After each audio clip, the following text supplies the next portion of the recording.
Olá! Como é que você termina o seu mês? Você consegue poupar uma parte do que você ganha? Ou você sente que o dinheiro vai embora muito rápido e termina antes que o mês acaba? Você sabe como que a sua renda é gasta? Você pode aprender a planejar o seu orçamento de uma maneira simples e rápida e que faça sentido para a sua vida. Eu sou professor do curso de Economia Circular, Economia Solidária e Educação Financeira. E a aula de hoje é uma complementação da aula 4 de Educação Financeira. Nessa aula, a gente vai aprender como se faz um diagnóstico da sua situação financeira atual a partir das anotações sobre o seu consumo. A gente vai aprender também a construir um orçamento pessoal a partir desse diagnóstico, adequando ele à sua realidade. Depois disso, eu vou dar dicas para fazer o seu dinheiro render mais e dicas para não perder dinheiro. Vou falar também sobre renegociar uma dívida, como renegociar uma dívida. E também vou complementar aquela conversa sobre investimentos simples e seguros. E, por fim, eu vou falar de armadilhas que nos aprontam para a gente consumir mais. Bom, você já sabe alguns princípios da educação financeira, a gente falou deles na última aula do nosso curso. Então, você deve ter percebido que, longe de querer colocar regras rígidas que devem ser seguidas a qualquer custo, a educação financeira busca apresentar alguns princípios básicos para que você possa fazer um melhor uso da sua renda sem perder dinheiro pagando juros. Vamos lá? Então, diagnóstico financeiro. Organizar as contas é excelente para fazer o nosso dinheiro render mais. Então, a primeira coisa para você organizar as suas contas é saber o quanto que você gasta por mês com cada coisa que consome, fazendo um diagnóstico financeiro. Isso quer dizer que você vai anotar todos os seus gastos por 1 a 3 meses. Sendo um mês no caso de trabalho assalariado ou pessoas cuja renda não varia, ou 3 meses no caso em que a renda varia muito. E aí você vai fazer uma média desses 3 meses de consumo. Quando você começar a anotar, você deve guardar o dia que você começou para saber o dia que você tem que parar. Não precisa ficar anotando para sempre. Ficar refém das anotações pode tomar muito tempo, mas é importante refazer esse diagnóstico sempre que houver uma mudança significativa nos preços, ou no seu padrão de consumo, ou na sua renda. Tá, mas como que eu vou fazer essas anotações? É muito simples. Você pode usar um caderno pequeno ou um bloco de tabelas. Cada página desse caderno ou tabela vai virar uma categoria de gastos. Aí você anota cada compra por categoria no dia em que a compra é feita, colocando também o valor e a forma de pagamento, como no exemplo que vai aparecer aí na sua tela, em alguma dos cantos. Você pode indicar também o número de parcelas em caso de compra parcelada. E no fim de cada mês você vai somar a tabela de cada categoria para saber o quanto você gasta em cada uma delas. É importante que você esteja atento aos pequenos gastos. Eles podem ser bem maiores do que você pensa, ainda mais considerando um ano todo. Vamos disponibilizar um arquivo como exemplo de tabela e com instruções de preenchimento no fórum. Você lembra da aula 4, quando ela explica como definir as categorias de gasto que você vai analisar? Tudo depende de como que é o seu consumo. Por exemplo, se você só compra açaí na casa de um vizinho, isso pode ser uma categoria à parte. No fim do mês você vai saber o quanto de dinheiro foi para o consumo de açaí. Se não for muito complicado reunir todos os gastos com alimentação em uma página só, por exemplo, é bacana também. Às vezes você divide categorias por supermercado e tudo mais, sacolão. Mas se você almoça fora e outros membros da família almoçam em casa, é interessante saber qual que é o custo de cada tipo de alimentação, fora e dentro de casa. Você tem que ter um senso crítico na hora de definir as categorias, porque elas têm que fazer sentido na sua estrutura de consumo. Lembrando da importância de anotar tudo o que você gasta no mês. Colocar os gastos com eletricidade, gás, internet, aluguel, transporte, roupas, impostos. Só não precisa anotar a fatura do cartão, que que você já vai estar anotando as compras que você faz no cartão na categoria em que ela se encaixa. Uma dica: deixe uma página para aqueles gastos imprevistos. Lembrando que você pode usar também um aplicativo para fazer esse diagnóstico.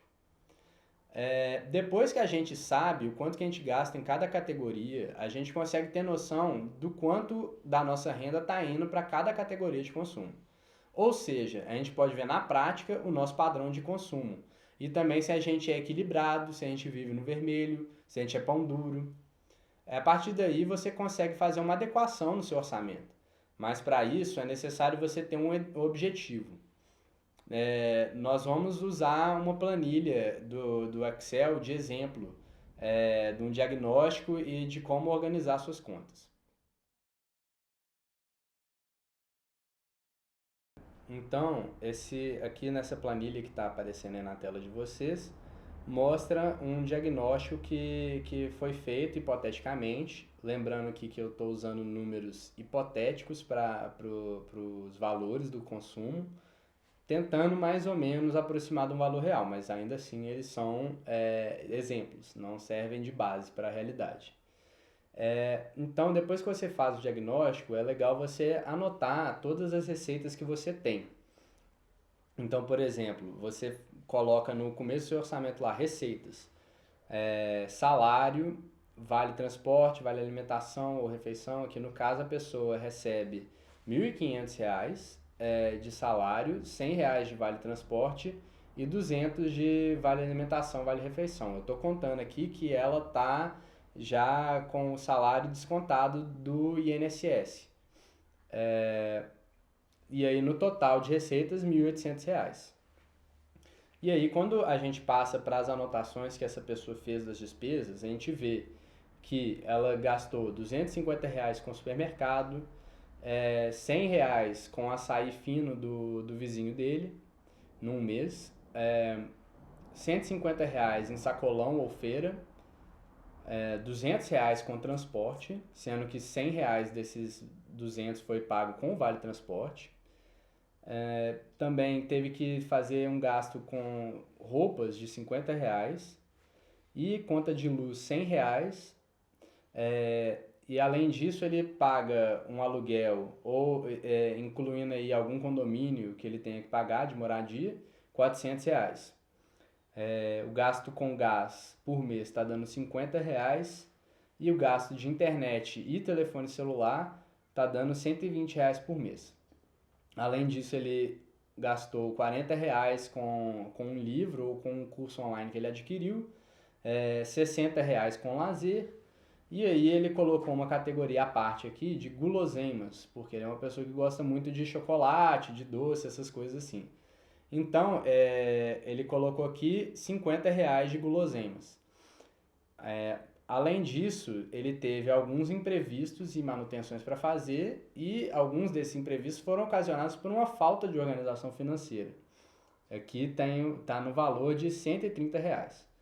E, por fim, com a alimentação fora de casa, ele gastou R$ 150, sendo que esse dinheiro foi bancado pelo Vale Alimentação, Vale Refeição. No total de despesas, ele está gastando aqui, nesse mês, R$ 1.850. Ou seja, se a gente pega os 1.800 que ele recebeu e tira os 1.850, a gente vai ter um valor negativo, menos R$ 50. Significa que essa pessoa está no vermelho, ela gastou mais do que ela recebeu no mês. Ela fez um diagnóstico, então, e a partir disso ela conseguiu identificar alguns gastos excessivos e alguns recursos que ela estava desperdiçando, e agora ela consegue adequar esse consumo dela, essas despesas que ela tem, com a mesma receita que ela recebe de R$ 1.800. Então, disso ela conseguiu reduzir o gasto no supermercado em R$ 10, aqui nessa segunda situação, né, que está aparecendo aí na tela de vocês. Manteve os R$ 100 com açaí, conseguiu reduzir R$ 20 com gasto de sacolão e feira. Aí ela achou uma bicicleta em casa que estava parada e botou para rodar, e aí conseguiu economizar R$ 50 no transporte. E aí descobriu brechós na cidade, está economizando também com roupa. Descobriu que ela pode apagar a luz quando ela não está usando, desligar a tela de computador quando ela não está usando, e etc. E aí conseguiu economizar também na luz. E aí ela achou também um plano de internet que é mais barato e aí ela economizou R$ 20 com internet e telefone. Manteve esse gasto, esse padrão de gasto em educação e livros, R$ 40. Conseguiu reduzir um pouquinho os gastos de lazer, de R$ 60 para R$ 50. E ela conseguiu reduzir os gastos com guloseimas em 50%, ou seja, ela gastava R$ 50 e agora ela está gastando 25. E com uma organização maior, ela vai conseguir reduzir os imprevistos de 130 para R$ 90. Manteve a alimentação fora de casa em 150. E aí a gente tem um total de despesas agora de R$ 1.650. Então, pensa um pouquinho. Esses R$ 25 que a pessoa está economizando por mês com doces e chocolates. Em 4 meses ela vai estar economizando R$ 100. Em um ano ela economiza R$ 300. Nessa economia que ela está fazendo de R$ 150 no total, em 3 meses ela está economizando R$ 450. Em um ano ela está economizando R$ 1.800. Então, nessa economia de R$ 150, a pessoa por mês economizando R$ 150, em 2 meses é R$ 300, em um ano R$ 1.800. Imagina o que você conseguiria fazer com R$ 1.800 a mais no ano, né? Só a partir de uma organização das suas contas.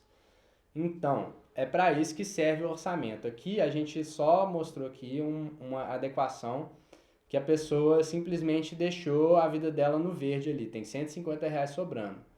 Mas, se você deixa R$ 150 sobrando, é muito fácil que você gaste ele, ao invés de poupar esses R$ 150.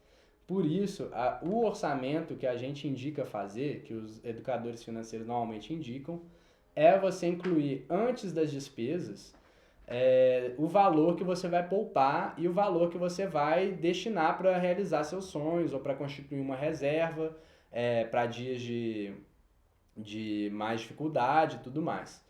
Então aqui, desses R$ 150, vamos supor que ele está colocando R$ 100 por mês para uma parcela de um computador que ele quer comprar e os outros R$ 50 ele está colocando na poupança para montar uma reserva.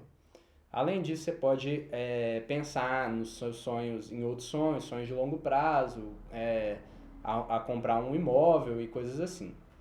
E aí, depois que você tira o dinheiro para poupar com os seus sonhos, temos aqui as suas despesas.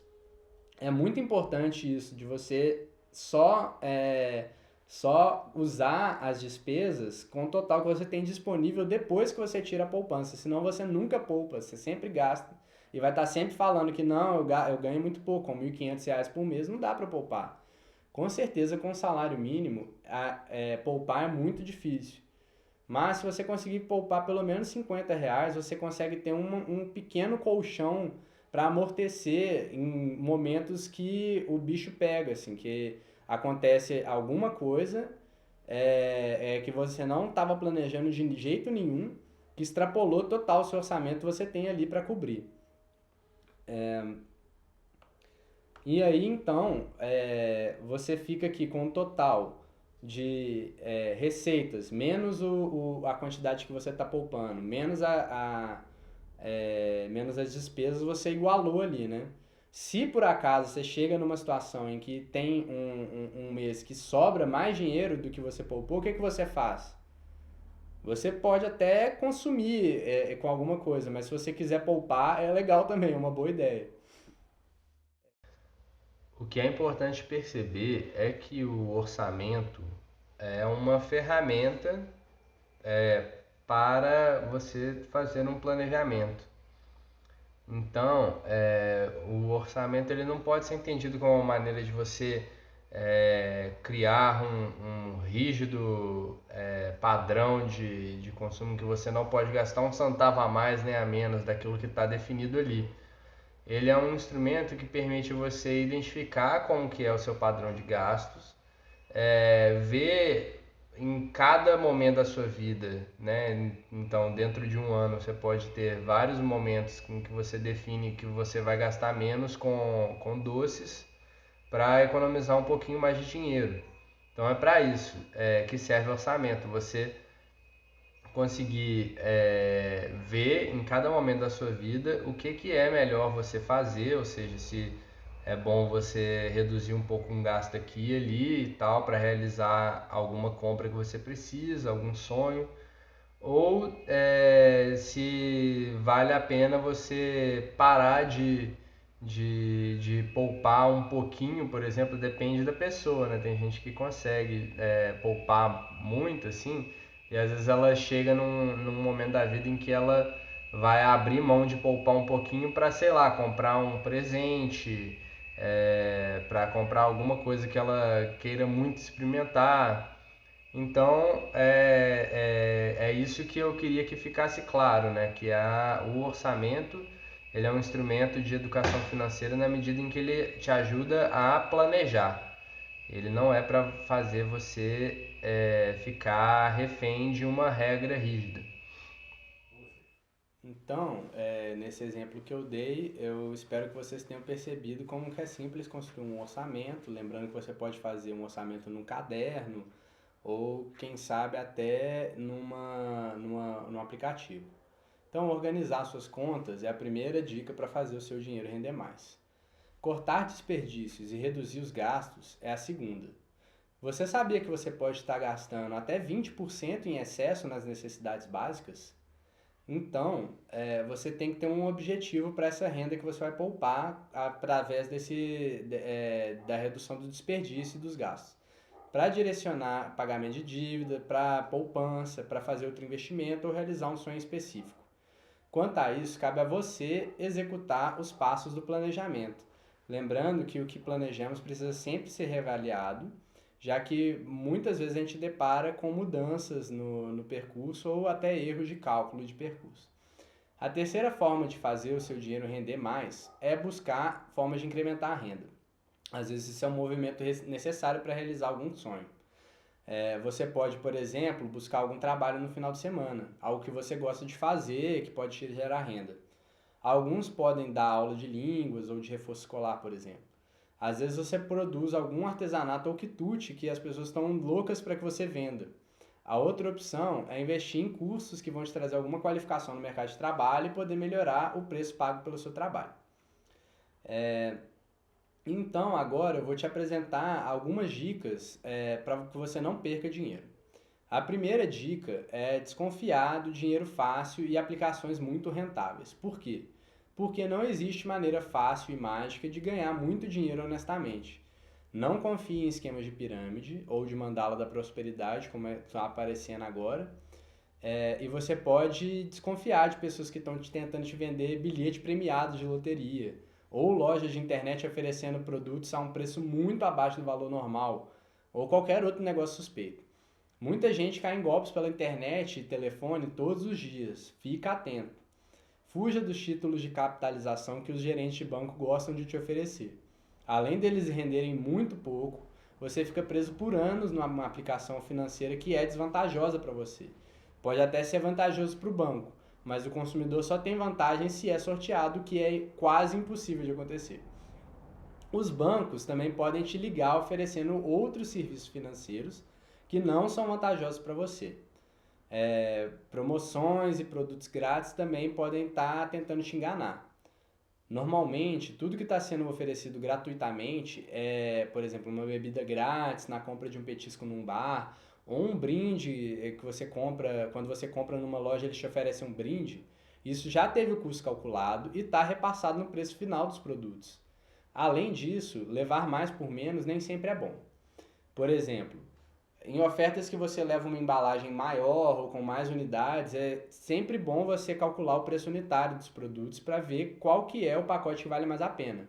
Existem casos em que não compensa você levar uma quantidade gigante de produto que não vai ser usada, ou se essa quantidade for comprometer sua renda atual em outras categorias, também não vale a pena. Não empreste seu nome. Algumas pesquisas do Procon mostram que existem muitos casos de pessoas que sujaram o nome emprestando o CPF ou até o cartão de crédito para outras pessoas que não honraram os pagamentos em dia. Vamos supor que Maria empresta o cartão para Júlio comprar um computador, por exemplo. Se Júlio não pagar as parcelas em dia e Maria não puder cobrir esse pagamento, ela pode ficar com o nome sujo. Ou seja, é você que sofre as consequências se empresta o seu nome e se a outra pessoa não honra com os compromissos. Mesmo que seja um amigo ou parente, se ele está com o nome sujo, pode ser que ele não tenha organização financeira suficiente para pagar para pagar essa conta em dia e manter o seu nome limpo. Se você tiver condições financeiras de ajudar familiares e amigos que estão passando por dificuldade, vale a pena você ajudar dando dinheiro. Mas não vale a pena você emprestar um nome, porque tem esse risco de ficar com o nome sujo. Se for o caso, converse com a pessoa que te pediu o nome emprestado e explique essa situação direitinho para ela não ficar magoada. Cuidado com o impulso ao comprar. Aprenda a dizer não para vendedores e ofertas relâmpago na internet. É importante você se perguntar se está comprando por impulso ou se você se arrependeria depois dessa compra. A grande dica é não comprar o que você não precisa ou não pode pagar. Na aula 4 a gente viu alguns exemplos de celulares que você não usa todas as funções, ou um exemplo da moto e do carro. É preciso verificar se as parcelas de uma compra a prestação vai caber no nosso orçamento com folga. E olhar também para os custos de manutenção de um produto ou serviço, principalmente no carro da moto ou do carro. Sempre tem grandes custos de manutenção. Outra dica que já foi apresentada na aula 4 é não comprar os filhos com presentes. Vale muito mais a pena estar presente nos momentos livres do que ficar tentando comprar eles com presentes. Outra dica importante é conhecer os direitos do consumidor. O Código do Consumidor do Brasil é bastante avançado. Ele é regido pela Lei 8.078 de 1990, que você pode consultar na íntegra na internet. Então, por isso, é sempre bom a gente estar atento às condições de financiamento ou de parcelamento que estão sendo oferecidas. Por exemplo, olhar a validade dos produtos, a garantia que eles estão te dando, exigir nota fiscal dos estabelecimentos comerciais formais. É importante também você estar atento à venda casada, que é proibida. Venda casada é quando eles tentam te vender um outro produto ou serviço que você não quer nem precisa, junto com o serviço que você precisa comprar. Por exemplo, um banco que te obriga a comprar um seguro de vida ou abrir uma conta corrente. Isso é proibido. Não pagar a fatura do cartão parcialmente e evitar o uso do cheque especial é uma outra dica que a gente já deu na aula 4. Para a gente evitar pagar juros que comprometam a nossa renda no futuro, né? Então, avaliar financiamentos de longo prazo também é uma outra dica. Lembra do exemplo da moto na aula 4?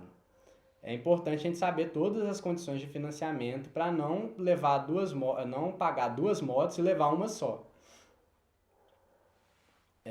Então, agora a gente vai falar o que a gente vai fazer se a gente está inadimplente, né? Se você está inadimplente, esse tópico é para você. Reconhecer o problema é a primeira coisa. Colocar no papel e organizar tudo para saber o quanto que se deve e as taxas de juros de cada dívida. Depois que você organiza as suas contas, faça como a gente falou antes nessa aula mesmo. Avalie o seu orçamento, veja o que é que pode ser reduzido e busque maneiras de incrementar a sua renda. Depois disso, parte para renegociar suas dívidas. É bom pagar primeiro as dívidas com maior juros, podendo até recorrer a um empréstimo que tem uma taxa de juros menor, por exemplo, para pagar toda a dívida com fatura do cartão. Você salda essa dívida o quanto antes, negociando um empréstimo no banco e quita ela integralmente.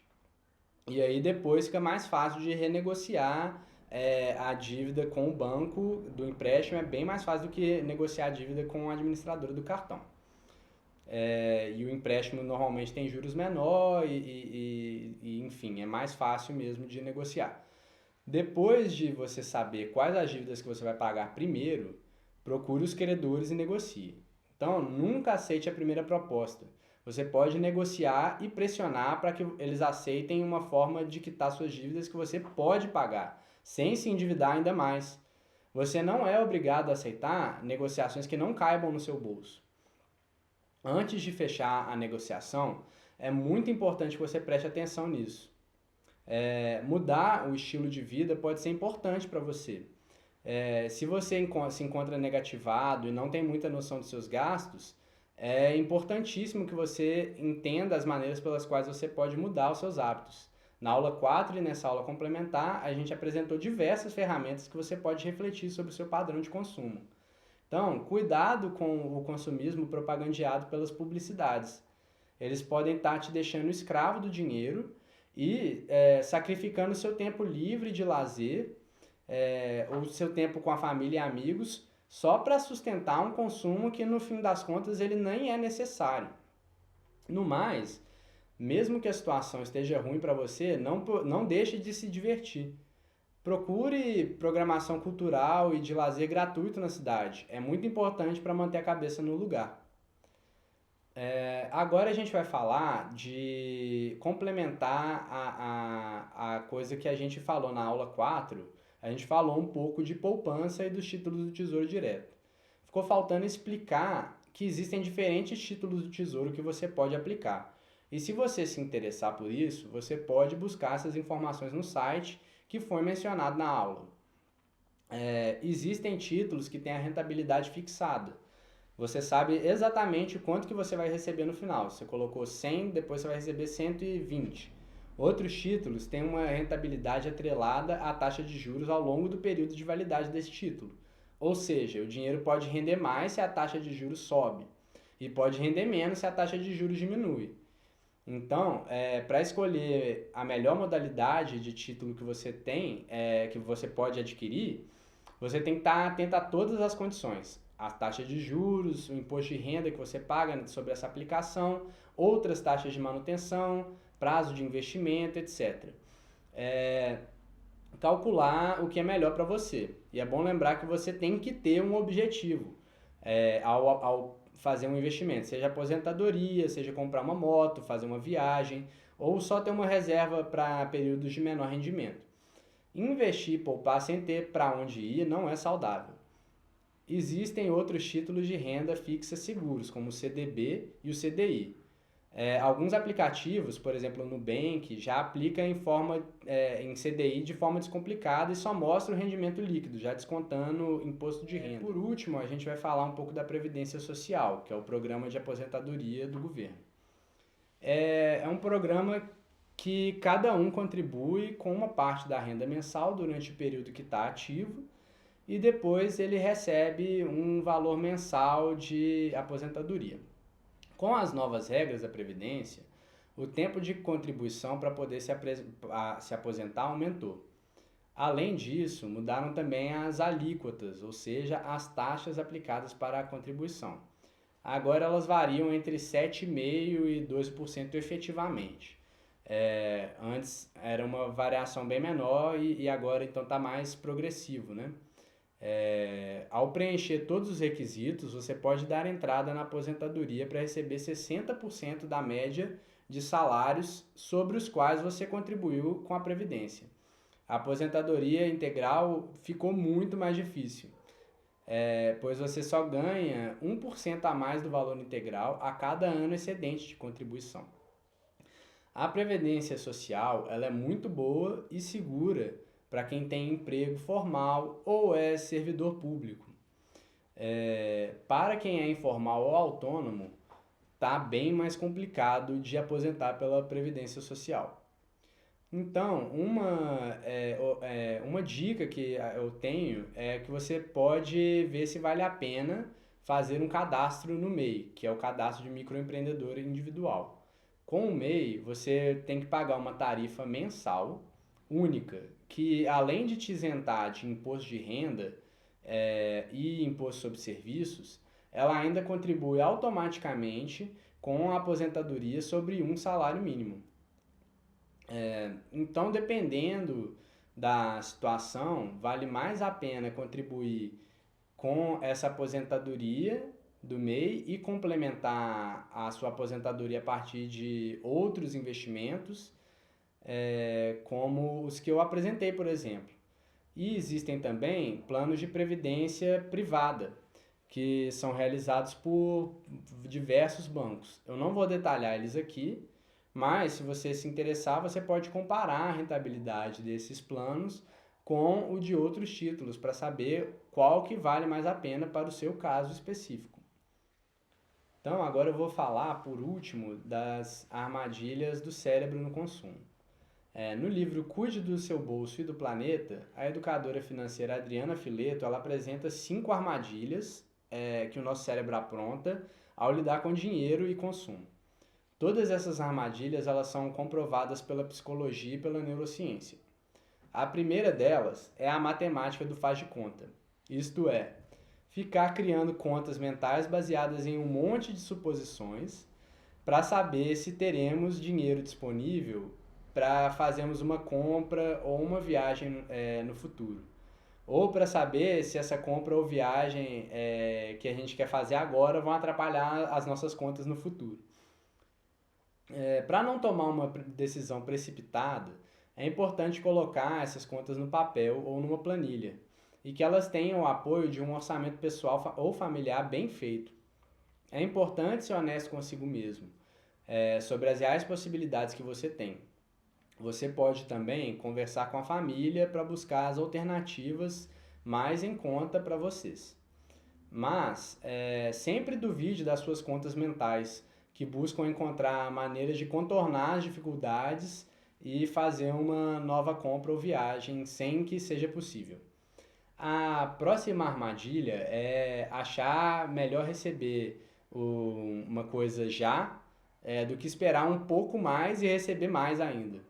Então, quando você se depara com situações assim, vale a pena pensar os prós e contras de esperar mais um pouco para receber um valor maior no futuro, fazendo essas contas no papel. A terceira armadilha é o chamado efeito manada. Isso quer dizer que se você seguir a tendência das pessoas de consumir uma roupa cara ou investir dinheiro em uma determinada aplicação, você pode acabar se ferrando. Porque está todo mundo fazendo, a gente tende a achar que a gente vai se ferrar se a gente não agir igual. E isso geralmente é uma armadilha para todo mundo. Você não precisa cair nos comportamentos automáticos. Pense por conta própria, que nem a gente vem falando ao longo do curso todo. Faça uma avaliação para saber se certa decisão realmente vale a pena para você e ao invés de seguir outros ou se comparar com eles. Uma outra armadilha é os ambientes de loja muito tumultuados e estressantes. Algumas lojas usam uma estratégia de estimular os clientes, irritando eles ou estressando eles para que eles comprem mais. Barulho alto, luzes fortes, cheiros, vendedores que não te escutam. Isso tudo é usado para que você queira sair dali o mais rápido possível e não precise voltar depois. Isso estimula o nosso impulso, reduzindo a nossa capacidade de avaliar as opções e escolher com clareza. Então, evite comprar em situações de estresse e em ambientes tumultuados. Se você tiver que fazer compra numa situação assim, tenha em mente que esses ambientes e vendedores podem te influenciar a tomar uma decisão sem refletir bem. Por fim, existem alguns truques que as lojas usam para aumentar as vendas. Eu vou falar alguns deles aqui. Um é perfumar a loja, o que estimula a nossa memória e pode ativar comportamentos desencadeados por emoções. Outro truque é simplificar a forma que o preço é mostrado. Então, quanto menor é aquela etiquetinha de preço, o preço aparece como se fosse menor para a gente. As lojas de departamento, por exemplo, elas tendem a te fazer caminhar por toda a loja, mesmo que você só queira algo muito específico. Você fica andando pela loja toda, só que você só quer uma coisa que está num canto. Então a chance de você comprar coisa que não estava planejando aumenta. É muito comum a gente ver aquela armadilha dos 99 centavos também. Preços que terminam em 99 ou 95 centavos parecem menores. Isso é uma armadilha chamada de armadilha do preço psicológico. Um produto ou um prato de comida a R$19,99 parece mais próximo de R$10 do que de 20. Então, ter consciência disso pode fazer mais alerta a essas primeiras impressões dos preços. Muitas lanchonetes usam umas cores no interior da lanchonete ou na logomarca ou no cardápio que dão fome. Além disso, elas diminuem as opções do cardápio para que a gente tenha um menor tempo para escolher. Os supermercados, eles também possuem algumas estratégias Por exemplo, fazer promoções com produtos que a gente lembra o preço mais facilmente, como ovos e leite. Para que a gente tenha a impressão de que está tudo mais barato, só porque esses produtos estão mais baratos. Tem também uma técnica que é dizer que um produto está sempre em promoção, então a gente acha que tem que levar porque ele está em promoção sempre. Por isso é muito importante a gente conhecer esses truques para evitar as armadilhas. Sair de casa já sabendo o que você precisa comprar, fazer uma lista, pesquisar os preços na internet de coisas caras, tipo eletrodomésticos e eletrônicos, ou determinar o máximo que você pode gastar, podem ser boas técnicas para evitar os estímulos ao impulso de comprar. A grande dica da educação financeira, então, é desenvolver o autoconhecimento emocional. Você pode ficar mais atento às situações em que as emoções te levam a agir por impulso, principalmente numa decisão de compra. Observar os efeitos das emoções fortalece a nossa capacidade de não se deixar levar por elas tão facilmente. Muito obrigado por assistir a aula até aqui. Eu espero que você tenha gostado. E qualquer dúvida, deixe um comentário lá no fórum que a gente vai responder. Então, muito obrigado de novo, valeu e até a próxima.